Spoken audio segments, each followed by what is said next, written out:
ఇది కేవలం సమాచారంగా మాత్రమే భావించండి. వైద్య నిపుణులను సంప్రదించండి. యోగమాత అరుణ గారు, ఈ మధ్య కాలంలో సెడెంటరీ లైఫ్ బాగా అలవాటైపోయింది.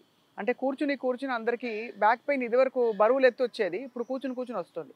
ఈ లో బ్యాక్ పెయిన్‌కి ఏ ఆసనాలు మనకి ఉపయోగపడతాయండి? లోయర్ బ్యాక్ పెయిన్‌కి ముఖ్యంగా మన పని ఏమిటంటే కదలకుండా కూర్చొని చేసే పని ఉండుండొచ్చు. ఇప్పుడు అంతా సాఫ్ట్‌వేర్ వాళ్ళు కొన్ని అవర్స్ కూర్చుని ఆ డెస్క్‌టాప్ ముందు కూర్చొని పని చేస్తున్నారు. మూమెంట్ ఎవ్రీ 1.5 అవర్ అన్నా లేకపోతే కనీసం 1 అవర్ కన్నా లేచి కొంచెం 4 అడుగులు వేయటము, లేకపోతే కొద్దిగా స్ట్రెచ్ చేయడము, లేకపోతే కూర్చున్న చైర్‌లోనే మెల్లగా ట్విస్ట్ చేయడము, ఇట్లా సింపుల్‌గా ట్విస్టింగ్ చేయడము, తర్వాత స్ట్రెచ్ చేయడం. స్ట్రెచ్చింగ్ చాలా చాలా చాలా చాలా ఇంపార్టెంట్. ఈ 2 చేతులు లాక్ చేసి బ్రీత్ చేస్తూ మెల్లగా స్ట్రెచ్ చేయడం అన్నమాట. బ్రీత్ ఇన్ చేస్తూ పైకి, బ్రీత్ అవుట్ చేస్తూ కిందకి. మళ్ళీ again inhale and exhale. So ఏమైతాయంటే మీ స్పైనల్ కార్డ్ పక్కనున్న నర్వ్స్ అన్నీ కూడా యాక్టివేట్ అవుతాయి అన్నమాట, మూవ్ అవుతాయి అన్నమాట. ఒక్కసారి ఇన్హేల్ చేస్తూ చేయాలి, నార్మల్గా కాదు. Full breathing and slowly breathe out. So ఇప్పుడు ప్రతిసారి పని చేసుకునే వాళ్ళని కూర్చుని లేవమంటే ఇబ్బందిగానే ఉంటుంది. అట్లీస్ట్ అలా కూర్చుని కొన్ని స్ట్రెచ్చింగ్స్ చేయడం, బ్రీత్ ఇన్ చేస్తూ అండ్ బ్రీత్ అవుట్ చేస్తూ అలా 3-4 టైమ్స్ విత్ బ్రీతింగ్. మీ మూమెంట్ అండ్ బ్రీతింగ్ 2 సింక్రనైజ్ అవ్వాలి. అవినప్పుడు మీకు స్పైన్ అంతా కూడా రిలాక్స్ అవుతుంది. ఇవి కూర్చుని వర్క్ చేసే టైంలో చేసుకునేవి. కానీ ఆల్రెడీ బ్యాక్ పెయిన్ ఉంది, ఆల్రెడీ సయాటికా ఉంది, అలాంటి వాళ్ళకి చాలా ఇంపార్టెంట్ ఆసనాస్ ఉన్నాయి. ఏంటి అంటే మార్జాలాసనం, వ్యాఘ్రాసనం, ఎక్సలెంట్ ఫర్ సయాటికాకి. సయాటికా అనగానే వ్యాఘ్రాసనం చెప్పేస్తే సరిపోతుంది. 4 చేతులు, కాళ్ళు ఇలా భూమి మీద పెట్టి మోకాళ్ళ సేమ్ మీద. క్యాట్ ఎలా స్ట్రెచ్ చేస్తుందో దాన్ని మార్జాలాసనం అంటే. వ్యాఘ్రం అంటే పులి, టైగర్ పోజ్ అన్నమాట. అది నేను చూపిస్తాను. ఈ 2 ఆసనాలతో పాటుగా స్పైన్ స్ట్రెంథనింగ్ ఆసనాస్ అని ఉన్నాయి. మేరుదండ ఆసనాలు. మేరుదండము అంటే వెన్నెముక అని అర్థం. మేరుదండ ఆసనాలు అవి ఒక 7 స్టెప్స్ ఉంటాయి. సింపుల్, ఎవరైనా చేసుకోవచ్చు.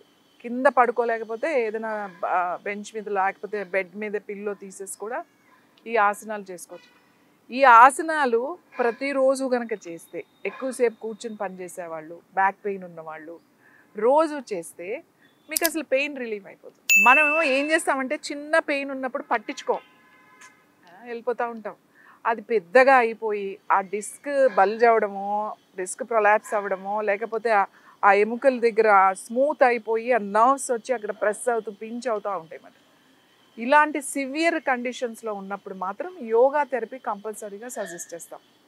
యోగా థెరపీ కూడా ఎక్కువ రోజులు అవసరం లేదు. ఒక 1 వీక్, 7 డేస్ కొంచెం రెస్ట్లో ఉండి థెరపీ తీసుకున్నారనుకోండి. థెరపీ అంటే ఏం చేస్తారండి? ఆయిల్ థెరపీ మాట అండి. కొన్ని హీట్ ఆయిల్స్తో థెరపీ ఇవ్వడం, తర్వాత కొన్ని హెర్బల్స్ కుక్ చేసి వాటి కిడీస్ చేసి వాళ్ళకి మొత్తం ఫుల్ బాడీ అంతా కూడా ఇవ్వడం. పోట్లీతోటి. ఆ పోట్లీస్ చేసి, తర్వాత శాండ్తో ఇస్తాము, హెర్బల్ పౌడర్స్తో ఇస్తాము, హెర్బల్స్ లీవ్స్తో ఇస్తాం. ఇదంతా మీ సెంటర్లోనే?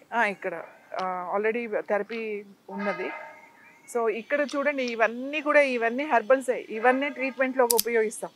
ముఖ్యంగా చింతాకు, వేపాకు, ఆముదమాకు, జిల్లేడాకు, ద ఎక్సలెంట్ లీవ్స్ మాట అండి. అలాగే వావిలాకు కొంచెం, ఇవన్నీ వేసేసి కొంచెం 2-3 వెల్లుల్లిపాయలు కొద్దిగా, అంటే ఇంట్లో కూడా చేసుకోవచ్చు అని నేను ఇది చెప్తున్నా మీకు. ఇక్కడ ఆయిల్స్ కాకుండా 2-3 వెల్లుల్లిపాయలు ఊరికే ఇట్లా కొట్టి, ఒక నిమ్మకాయను కూడా 4 ముక్కల కింద కోసి, ఇవన్నీ మనం ఆకుకూర వండుకున్నట్టుగా అన్నీ పెట్టి కొంచెం ఊరికే పెట్టి మగ్గనిస్తాం అన్నమాట. దాంట్లో కొంచెం నువ్వుల నూనె వేసి అలా మగ్గనిస్తే అవి తెలుసు కదా మీకు, ఆకుకూర అట్లా ఉడికినట్టుగా మనకు తెలుస్తుంది కొంచెం. అలా అయిన తర్వాత దాన్ని తీసి పొట్లీలాగా చేసుకొని నువ్వుల నూనెలో మంచిగా ఇట్లా పెట్టి, లేదా వేడి పెనం దగ్గర పెట్టుకుని దాని మీద పొట్లీ పెట్టుకుని ఎక్కడ పెయిన్ ఉందో అట్లా ఇస్తూ ఉంటే ఒక 5 నిమిషాలు 10 నిమిషాలు టైం పెట్టుకుని ఇస్తూ ఉంటే ఆ లోపల ఇన్ఫ్లమేషన్ ఏదైతే ఉందో, స్వెల్లింగ్ కానీ, అది మెల్లగా ఆ బల్జ్ అయింది మెల్లగా తగ్గిపోతుంది అన్నమాట. మనకి దొరికే ఆకులతోనే మనం చేసేది, ఏవి ముందే పౌడర్స్ అట్లాంటివి ఏం వాడే. ఇందులో ఉన్న చెట్లన్నీ మనకు ఉపయోగపడే అద్భుతంగా అసలు ఒక నిజంగా ఒక గొప్ప వనంలాగా ఉంది ఇది. అంటే ఇది కేవలం ఏదో అంటే ఆల్మోస్ట్ వేరే ఊరికి వచ్చిన భావన కలుగుతుంది మీ సెంటర్కి వస్తే. ఇంత సిటీ సెంటర్లో లోపలికి రాగానే ఏదో ఒక ఎక్కడో మనం ఆ గ్రీనరీలో ఎక్కడో మనం ఆ పొలాల్లో అలా అన్న ఒక ఫీలింగ్ వచ్చేస్తుంది. ఒక calm and Kavuri Hills Welfare Association ఇది యోగా పార్కుగా వీళ్ళు డెవలప్ చేశారండి. దీన్ని డెవలప్ చేసి అందరికీ ఉపయోగపడాలి అని చెప్పేసి దీన్ని ఇలా కంప్లీట్ దీన్ని అంతా కూడా యోగా పార్కుగా చేశారు.